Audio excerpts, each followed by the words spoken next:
Ayo, ngaku. Kau curi kalungku kan? Mindy menatap kami dan menggelengkan kepalanya. Dia berkeringat. Nah, hanya ada kita bertiga di rumah. Dan jika Andy tak mengambilnya, maka jelas itu kau. Serius, Cass? Kau harus percaya padaku, aku tak mengambilnya. Tapi jelas dia bohong, karena saat ku geledah tasnya, kalung Cass ada di sana. Cass menyuruhnya keluar dari rumah dan tangis Mindy pun pecah. Kasihan Mindy. Aku sangat ingin menghentikan Cass, tapi dia sangat benci orang lain menyentuh barangnya. Jadi aku diam saja. Kalian tahu, aku dan Cass bagaikan api dengan asap. Kami selalu tinggal di lingkungan yang sama, jadi kami besar bersama dan berbagi segalanya. Iya, hampir semua. Kecuali satu rahasia kecil yang bisa jadi menghancurkan persahabatan kami selamanya andai dia tahu soal itu. Andy, apa yang sedang kau lakukan? Aku mulai tergagap. Ini cantik sekali. Jujur, aku kesal soal Mindy. Aku tak percaya dia akan bertindak seperti itu. Aku tersenyum, tak tahu harus berkata apa. Maksudku, aku yang mengeksposnya. Tiba-tiba, aku merasa amat bersalah. Tepat di saat itu kami sampai tempat pembayaran. Cash mengeluarkan semua dari keranjang untuk diserahkan ke kasir. Tunggu dulu. Ia berseru. Apa ini? Barang ini barcode-nya robek. Kasirnya membuat keributan beberapa saat dan bahkan memanggil manajer. Aku dan Cash berdiri di sana lama sekali berusaha mencari tahu apa yang terjadi. Cash bahkan mulai menangis, mengira dia akan dituduh mencuri. Setelah sekitar 30 menit, manajer toko datang dan memberitahu kami boleh pergi. Mereka menyimpan barang tanpa barcode itu dan mengantar kami pergi. Phew, hampir saja. Apa? Apa maksudmu? Oh, tidak. Aku hanya lega kita tak jadi dapat masalah. Tapi supaya kalian paham, itu bukan kali pertama kami berada dalam situasi tak nyaman saat berbelanja. Kadang barcode terkoyak, kadang label yang hilang, lalu alarm pengaman akan selalu mati di gerbang. Dan semua situasi ini bukan sekedar kebetulan. Oke, aku harus jujur di sini. Masalahnya, aku punya kebiasaan mencuri. Bukan karena aku tak bisa beli barang, maksudku ayahku adalah pemilik bank, jadi uang bukan masalahnya. Ayahku biasanya membelikan kupon set terbaru tiap bulan, dan kalian harus lihat lemariku. Aku punya semua tas desainer. Aku mencuri karena itu memberiku semacam sensasi yang tak bisa diberikan kehidupan sehari-hariku yang membosankanku. Ayah hanya memberi uang setiap hari, dan tak sekalipun sejenak berpikir kalau mungkin aku ingin pelukan atau apa kabar. Sejak ibu pergi saat aku masih bayi, ayah selalu gunakan uang untuk menjaga ketenangan. Jadi suatu hari saat aku SD, kucuri jepit rambut cewek yang duduk di sebelahku. Rasanya begitu menyenangkan. Aku suka rahasia kecilku. Aku suka drama yang muncul menyertainya. Dan kenyataan bahwa tak seorang pun pernah mencurigaiku. Karena aku gadis kecil yang kaya. Setelah jepit rambut, aku jadi ketagihan mencuri barang kecil dan tak bisa berhenti. Kurasa itu satu-satunya yang bisa kukontrol di hidupku. Jadi terus kulakukan. Dan disinilah aku masih mendapatkan sensasi dari hal itu setiap saat. Dan ya, kalian bisa tebak. Orang yang mengambil kalung di acara menginap Cass tak lain adalah aku, tentu saja. Tapi saat itu, karena sangat ketakutan, kuselipkan kalung itu di tas Mindy dan pura-pura menemukannya di situ. Aku sedang tenggelam dalam lamunan saat tiba-tiba teriakan Alex mengejutkanku. Guys, pulpen unicornku hilang. Kalian tahu yang pulpennya bersinar? Seluruh kelas mendadak gempar. Beberapa teman berusaha mencarinya, sementara Alex berjalan lurus ke arahku. Andrea pasti mengambilnya. Pagi ini saat ku keluarkan pulpen itu, aku dan dia satu-satunya yang ada di sini. Aku mendongak menatap Alex, jantungku berdetak kencang di dada. Ini dia. Tamat riwayatku kali ini. Kemudian tiba-tiba kulihat ke arah Scott Parker, cowok tampan yang baru saja pindah ke kelas kami. Oh tidak, aku tak bisa memberinya kesan buruk tentangku. Aku harus berpikir cepat cara keluar dari masalah ini. Kau menunggu sampai aku pergi ke kamar mandi untuk mengambilnya, ya kan? Alex, aku tak pernah melakukan hal macam itu. Lagi pula aku punya banyak sekali pulpen. Malah kau boleh ambil satu kalau kau mau. Ku keluarkan pulpen berhias berlian imitasi pink dari kotak pensilku dan menyerahkannya ke Alex. Sementara Alex menatap takjub ke pulpenku. Kusarankan semuanya memeriksa loker untuk melihat apa pulpennya ada di sana. Tentu saja, di samping loker itu ada pulpen unicorn bersinar yang dihilangkannya. Tepat depan Scott. Ku ambil pulpen itu dan menyerahkannya ke Alex. Aku sangat kecewa kau pikir ku curi ini darimu. Tapi, tak apa, sekarang ketemu. Alex memerah dan minta maaf padaku. Teman kami yang lain juga menyalahkan Alex karena tak mencarinya dengan hati-hati dan langsung menyimpulkan itu aku. Lain kali, jangan konyol. Andrea itu orang yang baik, lagi pula keluarganya kaya sekali. Kenapa dia mau mencuri pulpen darimu? Aku hanya tersenyum dan berjalan pergi. Tiba-tiba ada suara memanggil dari belakangku. Itu Scott. Dia menatapku dan berkata, "Wah, itu sangat dramatis. Ngomong-ngomong aku Scott.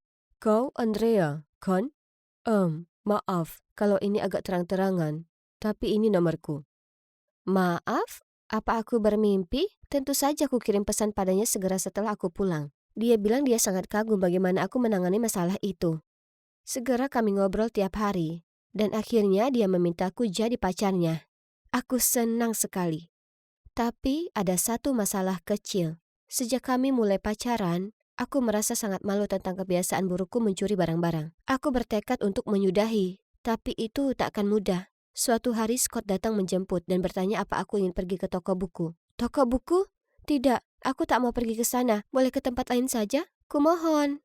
Melihatku panik seperti itu, Scott nampak kebingungan. Lalu dia menyarankan kami pergi ke rumahnya menonton film, yang mana aku tak keberatan. Semoga tak akan ada godaan mencuri di sana. Seorang wanita parubaya membuka pintu untuk kami di rumah Scott. "Oh, ini Sandra, pelayan kami." "Hai Sandra, aku Andrea."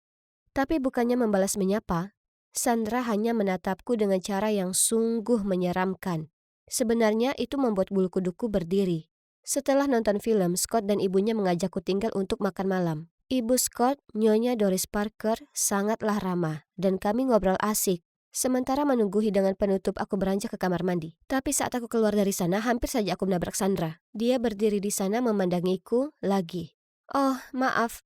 Dia tak berkata apapun, tapi hanya terus memandangiku dengan cara yang aneh ini. Oh ya ampun, kenapa dia memandangiku seperti itu? Esok paginya di sekolah, Scott memberitahuku ibunya baru saja kehilangan cincin yang berharga. Ibunya menyimpan nampan perhiasan di sebelah wastafel kamar mandi, dan setelah mencuci tangannya, dia lupa memakai kembali cincinnya. Setelah makan malam, cincin itu tak ada lagi di sana. Aku menenangkan Scott, lalu beralasan pergi ke toilet. Aku harus berpikir sungguh-sungguh tentang ini. Jujur, aku sudah bekerja keras supaya tak ingin mencuri di rumah Scott. Tapi saat kulihat cincin cantik Bu Doris, tidak, aku harus cari cara mengembalikannya. Tak ada yang boleh tahu soal ini. Dan aku sudah bersumpah pada diri sendiri bahwa aku tak akan biarkan ini terjadi lagi. "Halo, Sa." "Hah? Di mana Sandra?" "Oh, dia dipecat." Nyonya Parker berkata Sandra sudah mencuri perhiasannya. "Oh ya, ada yang bisa saya bantu?" "Oh, tidak. Aku harus mengembalikan cincin ini segera. Kasihan Sandra." Scott turun ke bawah dan berkata dia membuat makan malam. Kulirik dari jendela melihat Bu Doris sedang minum teh di taman. Ini kesempatanku. Aku menyelinap ke kamarnya, diam-diam berjinjit dan menuju ke kotak perhiasan. Tiba-tiba lampunya menyala. "Beritahu aku apa yang kau lakukan di sini." Dengan cepat aku berbalik menjatuhkan cincin itu di lantai. Mindy, kenapa kau ada di sini?" "Aku sepupu Scott. Jadi kau yang mencuri cincinnya?" "Aku tak percaya sepupuku pacaran denganmu." Mendengar keributan, Scott dan ibunya lari ke atas. Sementara aku masih kebingungan dan tak bisa bicara. "Ternyata kau juga yang mencuri kalung Cash, ya kan? Dia bahkan tak mau bicara padaku gara-gara kau." "Aku minta maaf, aku tahu ini tak baik, tapi aku tak bisa menahan diri. Aku sudah merasa sangat bersalah, jadi itulah kenapa aku mengembalikannya." Aku masih berlutut di lantai, kemudian ada tangan terulur untukku dan membantuku berdiri. "Aku akan tangani ini. Ayo, kita ngobrol di luar. Ayo." Ternyata Bu Parker adalah terapis. Dia bisa tahu aku punya masalah dan menawarkan membantuku. Kukatakan padanya betapa aku merasa bersalah soal Sandra dipecat, dan aku tanya Bu Doris apa ia bisa menelponnya untukku supaya aku bisa minta maaf. 30 menit kemudian Sandra tiba. Begitu Bu Doris melihatnya, dia minta maaf dan menawarkan kembali pekerjaannya. Tapi, tidak, Bu. Aku adalah orang yang mencurinya dan layak untuk dihukum. Aku minta maaf Sandra, aku sudah mengaku ke Bu Parker kalau akulah yang mencuri cincin itu. Aku tak bermaksud membuatmu dipecat, aku hanya tak bisa menahannya. Kau tak melakukan kesalahan. Itu saya. Saya yang serakah, dia tak bersalah. Apa yang sebenarnya terjadi? Jelas aku pencurinya, jadi kenapa dia membelaku? Kenapa kau lakukan ini? Apa kita saling kenal, Sandra?